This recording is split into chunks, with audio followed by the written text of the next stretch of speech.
4동 아파트를 새 임차인에게 보증금 1억 원, 월세 185만 원에 계약했습니다.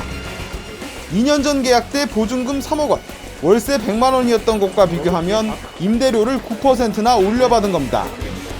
박 의원은 시세보다 20만 원 정도 싸게 계약한 것이라며 크게 낮은 가격으로 계약을 못해 죄송스럽다고 해명했지만 1년이나 2년 지나면 바꾸면서 이 차임을 확 높이는 그런 권리를 꼭 가져야 된다고 생각하시는 것 같아요. 금태섭 전 의원은 남들한테 5% 이상 못 올리게 하고 왜 자신은 9%나 올렸는지가 논점이라며 전형적인 동문서답이라고 지적했습니다. 박 의원 논란이 보도되기 3시간여 전 민주당 이낙연 상임선대위원장은 부동산 정책 실패에 사죄한다며 고개를 숙였습니다. 정부 여당은 주거의 현실을 제대로 보지 못했고 정책을 세밀히 만들지 못했습니다. 민주당 한 관계자는 연이은 부동산 논란에 반성의 목소리까지 묻히고 있다며 할 말이 없게 됐다고 했습니다. 진중권 전 교수는 파리가 아빠를 비빌 때 사과한다고 착각하지 말라는 조국 전 장관의 과거 SNS 글을 언급하며 민주당 말을 믿지 말고 조 전 장관의 말을 들으라고 꼬집었습니다. 그게 무슨 말이냐면요. 그만큼 이 정책이 현실성이 없다라는 거예요.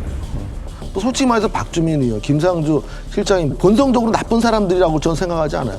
그게 그냥 우리들 일상적인 사람이에요.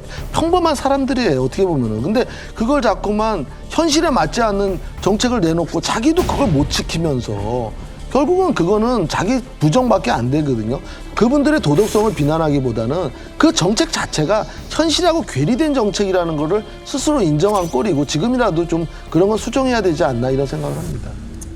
내로남불의 속성이 또 적나라하게 드러난 것 같습니다. 이제 저는 이제 저희 직업도 회계사이고 이제 감사라는 일을 이제 주업으로 하게 되는데 꼭 할 때 이제 이런 말을 하거든요. 특히 이제 공공기관 같은 경우에는 너가 지금 하고 있는 일을 나뿐만 아니라 내가 끝나면 뭐 감사원도 볼 수 있고 또 해당 부처 감사실도 볼 수 있고 국회에서도 볼 수 있고 삼중사중에 이와 같은 감시망이 있기 때문에 조심해야 된다.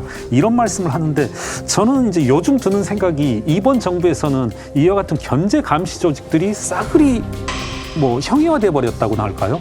김상조 실장이 그와 같이 분명히 이제 현행 법률에 위배를 낼 수 있도록 공적으로 생산된 정보를 가지고 사적 이익을 추구한 행위 이런 것들이 문제되리라고 생각 못했을까 과연 그처럼 이제 똑똑하신 분이 박주민 의원도 저게 만약에 드러날 수 있다라고 생각하면 누군가 볼 수 있다라고 생각하면 못했을 것 같아요.